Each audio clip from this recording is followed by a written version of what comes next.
So guys serial के latest episode में हमें देखने को मिलता है कि नायरा जो है वो बेहोशी की हालत में ट्रेन के टॉयलेट में मिल जाती है और उसे घर पर लाया जाता है। तभी नायरा अपने बिस्तर पर पड़ी सुकन्या सुकन्या पुकार रही होती है और उसे बीती घटना याद आती है और अचानक से वह उठ जाती है। इधर घर वाले सभी परेशान हैं। इसी दौरान नायरा चिल्लाती है कि बड़ी दादी मुझे बचा लो, मैंने कुछ नहीं किया। और सभी उसे नॉर्मल होने को कहते हैं, लेकिन नायरा रोते हुए फिर बेहोश हो जाती है। यहाँ पर पुलिस वाले भी मौजूद रहते हैं, जिनसे अक्षरा कहती है कि आपने देखा ना इंस्पेक्टर साहब, वो ठीक से बोल भी नहीं पा रही है, देख भी नहीं पा रही है, ऐसे में क्या बयान देगी वो।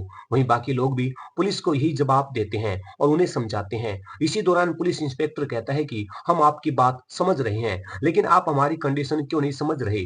मतलब मरने वाली के परिवार ने अर्जी दी है कि उनकी बेटी के मर्डर का इन्वेस्टिगेशन जल्दी से जल्दी पूरा हो। उसके बाद पुलिस और घर वालों के बीच उस घटना को लेकर कुछ चर्चा होती है और इसी दौरान अक्षरा कहती है कि हम भी कोऑपरेट कर रहे हैं ना, बस एक बार नायरा ठीक हो जाए। इसी दौरान नितिक भी वहां आ जाता है और कहता है कि नायरा क्या हुआ, नायरा को। अक्षरा क्या हुआ है, पुलिस वाले हमारे घर पर क्यों है और क्या हुआ है नायरा को। गाइज उसके बाद अक्षरा नितिक को सब कुछ बताती है। इसी दौरान इंस्पेक्टर इस पूरे केस में नायरा पर ही शक करता है। वही नैतिक कहता है कि ऐसा भी तो हो सकता है कि वहां पर कोई और हो जिसने सुकन्या को धक्का दिया हो, फिर उसी से बचने के लिए नायरा जाके छुप गई हो, भाग गई हो। बिना किसी सबूत के आप मेरी बेटी पर इल्जाम नहीं लगा सकते। मैं कमिश्नर साहब से आपकी शिकायत कर सकता हूँ। उसके बाद नैतिक और पुलिस इंस्पेक्टर में थोड़ी बहुत बहस भी होती है। इसी दौरान इंस्पेक्टर कहता है कि अभी अभी हमें खबर मिली है कि सुकन्या का बॉयफ्रेंड विक्की जिंदा है, वो अभी मरा नहीं है। और फिर उसी मुद्दे को लेकर सभी में चर्चा होती है और सभी कहते हैं कि नायरा किसी को मार ही नहीं सकती। उसके बाद इंस्पेक्टर कहता है कि वो तो स्टेटमेंट लेने के बाद ही पता चलेगा, फिलहाल तो मुझे ऑफिस जाना है, देर हो रही है सीसीटीवी फुटेज के लिए। और वहां से पुलिस चली जाती है।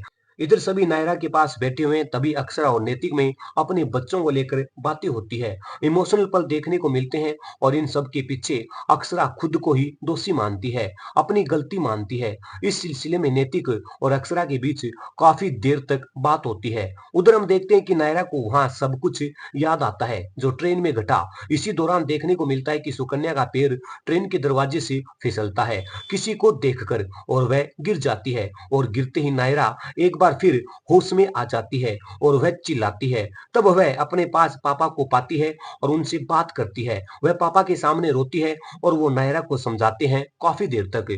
वही नैतिक इधर पुलिस स्टेशन आता है और कहता है कि नायरा अब बिल्कुल ठीक है और वह अपना बयान देने के लिए तैयार है, आप उससे बात कर सकते हैं। इसी दौरान नैतिक पुलिस से विक्की के बारे में भी पूछता है। इस सिलसिले में दोनों में काफी चर्चा होती है और नैतिक विक्की की सीसीटीवी फुटेज देखने के लिए कहता है। इधर नायरा के घर पर सुबह सुबह एक फोन आता है और बोला जाता है कि क्या यह नायरा सिंघानिया का घर है। फोन पर नायरा की दादी जी बोलती हैं, जिनसे कहा जाता है कि मैं एक न्यूज रिपोर्टर हूँ और सुना है आपकी पोती पर मर्डर का शक है। ऐसे में कई सारे फोन सिंघानिया के घर पर एक एक करके आते हैं। इधर पुलिस थाने में नैतिक विक्की की सीसीटीवी फुटेज देखता है और कहता है कि खबर बिल्कुल सही थी, वह ट्रेन में था। फिर पुलिस और नैतिक में चर्चा होती है। उधर डुगू नायरा से बात करके उसका मन हल्का करता है, वह उसे कॉफी देता है और उससे बातें करता है। दोनों भाई बहन के बीच काफी देर बातें होती है।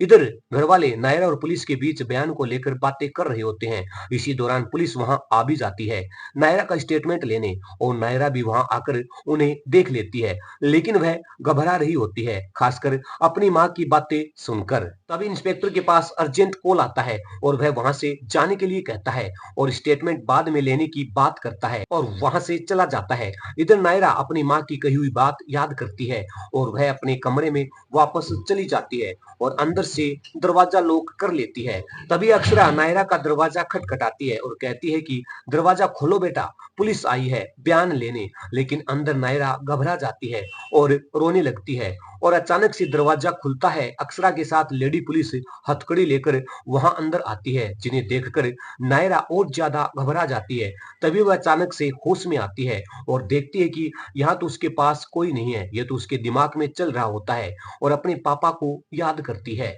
उधर नायरा के घर वाले भी परेशान रहते हैं। इधर नायरा अपनी मम्मा को फोन पर बातें करती हुई देखती है। तभी नायरा चुपके से उसकी बातें सुन रही होती है और वहां से भागने की कोशिश करती है। अब आगे क्या होगा, क्या कुछ देखने को मिलेगा, ये सब जानने के लिए subscribe to this channel and hit the bell icon and thanks for watching.